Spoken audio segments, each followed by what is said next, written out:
여러분,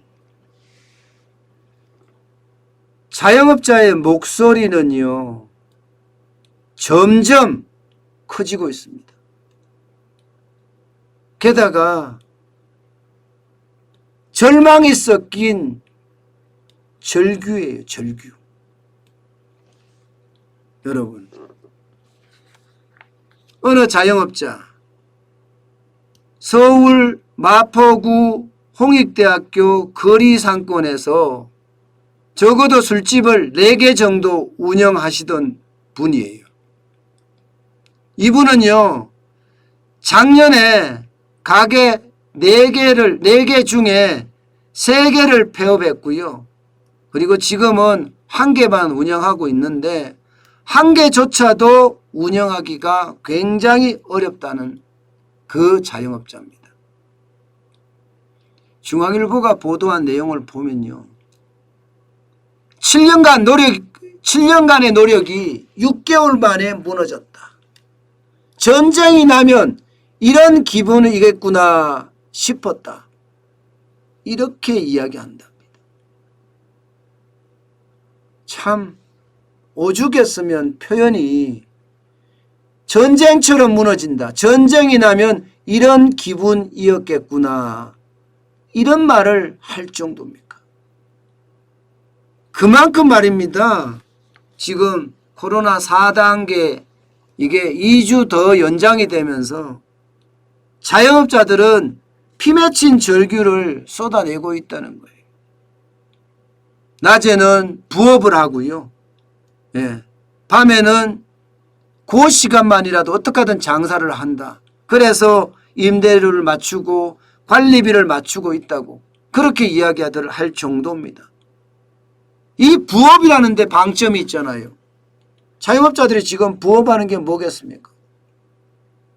자영업자들이 부업하는 거는요, 대부분 보면 배달합니다. 배달. 오토바이로 배달의 민족에 배달도 하고요. 쿠팡에 쿠팡맨도 하고요. 쿠팡 있지 음식 배달도 하고요. 그렇지 않으면 그런 온라인 쇼핑몰 어떤 물류센터 가서 분류 작업합니다. 분류 작업.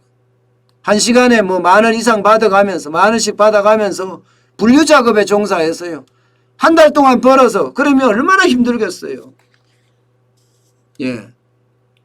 그 돈을 가지고 임대료나 관리비를 주면서 버텨내고 있다고 이야기하니 그 기분이야말로 진짜 엄청난 그 기분이 아니겠습니까?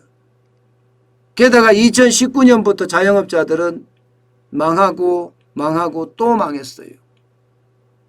오죽했으면 여러분, 자영업자 비중이 25% 가까이 갔어요. 전체 취업자 중에서 자영업자가 차지하는 비중이 말입니다. 그런데 올 6월에 20.2%까지 떨어졌습니다.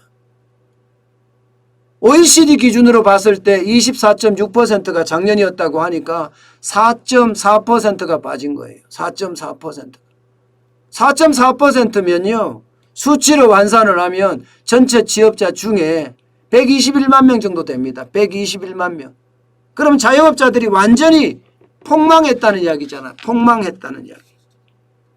야, 그야말로 와르르르 무너졌다. 이 말이 맞아요. 이 말이. 문제는 여러분, 자영업자 중에서도 고용원이 있는 직원을 둔 자영업자가 너무 많이 줄어든다는 사실이에요. 지금 130만까지 떨어졌습니다. 138만인가 이렇게 떨어졌어요. 문재인 정부 초기보다는요 33만 명 이상 떨어졌습니다. 이 규모가 있다. 자영업자 중에 직원을 뒀다. 이 말은 규모가 있다는 뜻이고, 규모가 있다는 뜻은 뭔가 좀 나은 경쟁력이 있다. 이렇게 표현할 수가 있잖아요. 그런데 이들이 폐업한다는 자체, 이들이 고용원을 없애고 나홀로 사장님이 된다는 거, 나홀로 자영업자가 된다는 게 이게 시장의 굉장한 위험 요소라 이렇게 판단하고 있습니다. 여러분,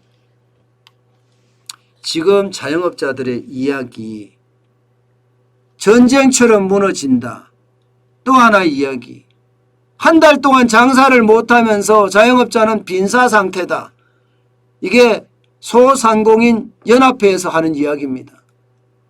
이런 말들을 다 종합을 해보면요. 지금 대한민국의 이 바닥의 근간이라고 이야기하는 소상공인, 자영업자, 개인사업자죠. 영세기업, 여기가 지금 초토화되고 있다는 얘기예요. 초토화. 매일매일 이런 기사, 여러분들도 아마 이런 기사를 들으면 지겨울 거예요. 제가 진짜 오랫동안 했거든요. 저도 이런 기사를 이제 그만하고 싶어요. 좀 좋은 기사가 나왔으면 좋겠어요.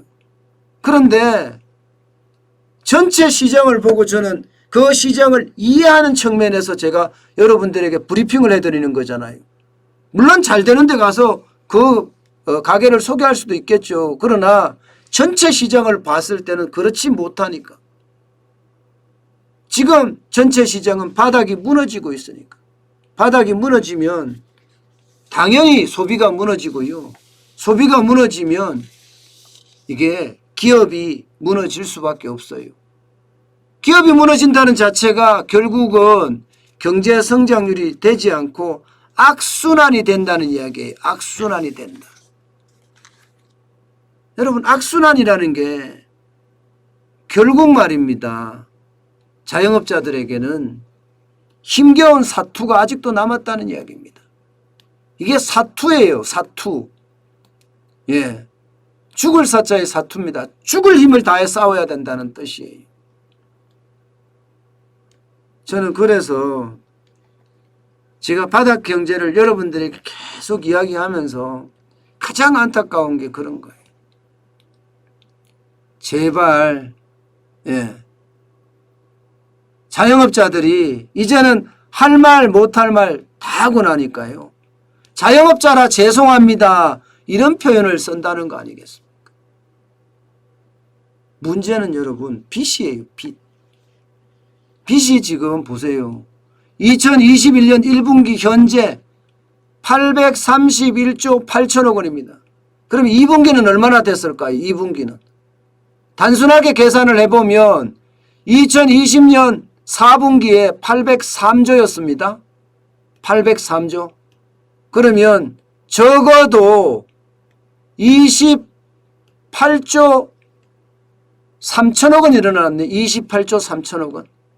그러면 831조에다가 단순하게 뭐 한 28조만 더 해보자고. 28조만. 그러면 850조가 넘죠. 860조네요. 860조. 860조면요. 폭탄이에요. 폭탄. 예. 이게 언제 무너질지 모르는 엄청난 폭탄이란 뜻이에요. 그래서 조심하고 또 조심해야 합니다. 저는 경제에 약한 고리들이 버텨줘야 되거든요. 고령자가 버텨줘야 되고요. 지역경제가 버텨줘야 되고요. 예. 이 20대가 버텨줘야 되고요. 마지막이 자영업자가 버텨줘야 됩니다. 자영업자는 규모가 커요. 다른 어떤 것보다 규모가 큽니다. 자영업자, 소상공인, 영세기업이 버텨야지 예, 우리 경제는 위기로 가지 않고 그나마 예, 점진적이지만 회복으로 가지 않을까 그렇게 분석합니다. 참 제가 일요일 날도요. 온갖 자료를 보면서 온갖 언론사들의 발표한 내용과 또 저에게 제보해 주는 내용과 이런 것을 다 종합해서 보면요. 지금 바닥 경제는 최악의 수준으로 가고 있습니다. 야, 과연 이게 어떤 식으로 폭발할지 저는 솔직히 좀 두렵습니다.